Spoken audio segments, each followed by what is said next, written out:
Yeah, except Tyrese, ain't nobody wants to work with Vin Diesel.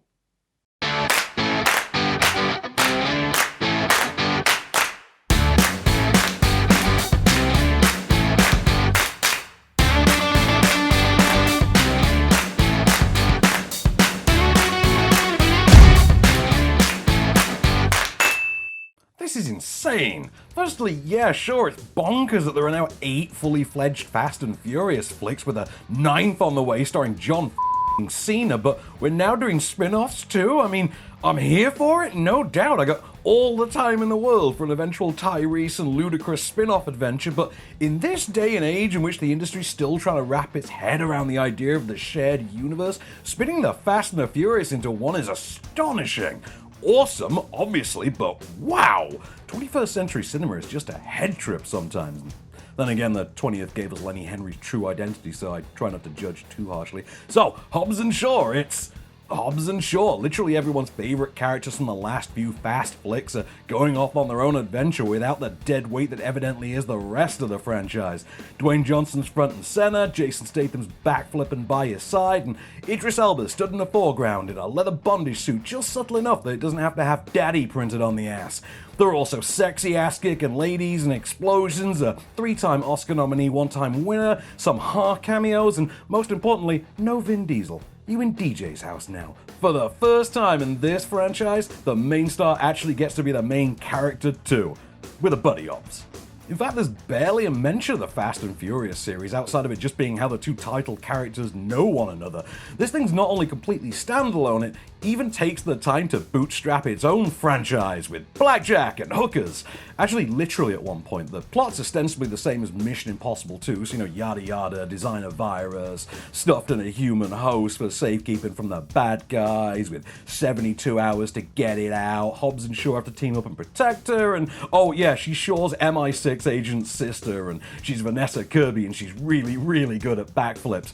Believe it or not, there are actually things you can spoil about Hobbs and Shaw. They're mostly sort of periphery elements that are less to do with the actual story than the world in which it's taking place, but they're all pretty slick in sort of a late 80s Chris Columbus cameo kind of a way, but the surprise is absolutely part of the fun, so you see this, don't be about it, okay?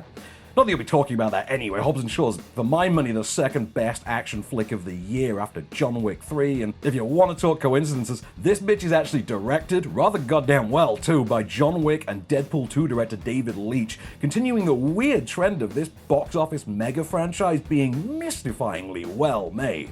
I mean, sure, Catherine Bigelow's accountant presumably stares at this series' continued existence in a state of unending disbelief, but Menachem Golan must be spinning in his grave.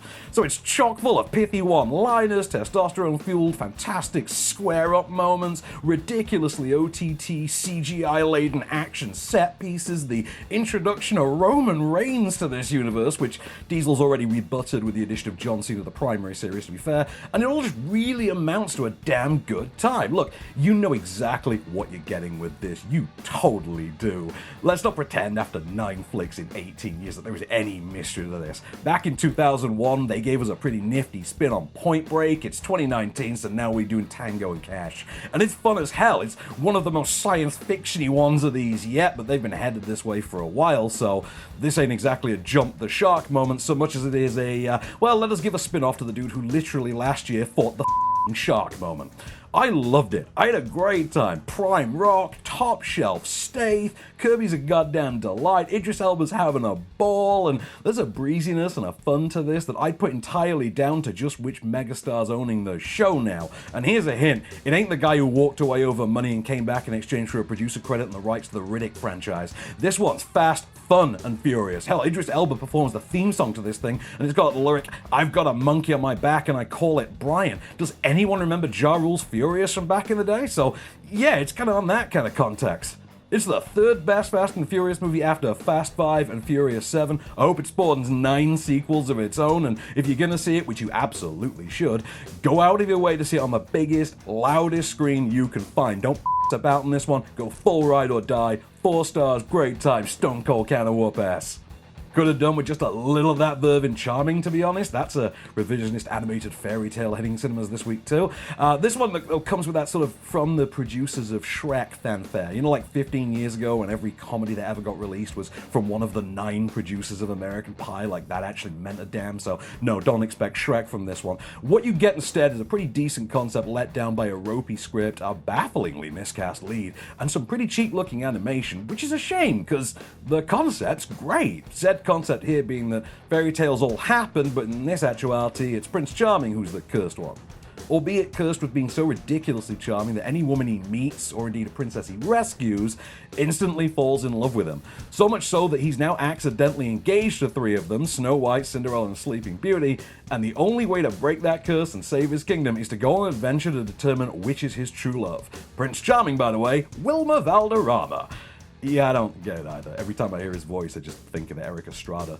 Outside of him, though, the casting's pretty fun. The princesses sport the voice talents of like Ashley Tisdale, G.E.M, and Avril Lavigne, and Sia, and Nia Vardalos, and John Cleese, they're in there. And there's a murderer's row of animated voiceover legends, up to and including Tara Strong, who, if you've ever touched a boob, you may not know is essentially the first lady of contemporary voiceover talent.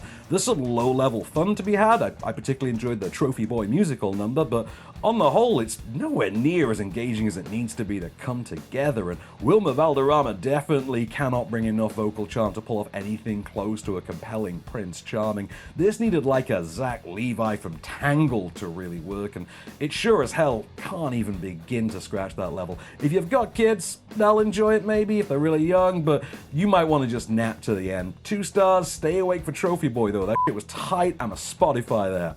I had a much more fulfilling time, though, with Sophie Hyde's Animals. So that's an adaptation of Emma Jane Unsworth's novel of the same name. It stars Holiday Granger and Alia Shawkat as a pair of 30-ish best friends in Dublin whose wild partying ways begin to come to an end when Granger enters into what's effectively her first proper grown-up romantic relationship and kind of leaves Shawkat kind of by the wayside. And it's really sharp, very hard-edged, superbly performed by both leads. Animals is really something. If I were to pitch this to someone, likely female friends in their late 20s, early 30s, fans of Fleabag or Broad City, which is, you know, between which this kind of tonally sits. And I'm pretty sure this is going to find one hell of a fan base once it lands on DVD and streaming. It's raw, it's touching, it's very, very funny at times. It can go quite bleak and nihilistic.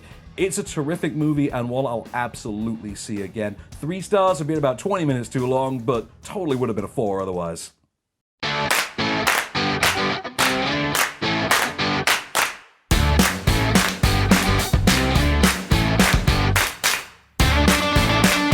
Hey, thanks for watching. Don't forget to like, share, subscribe, rate, and review.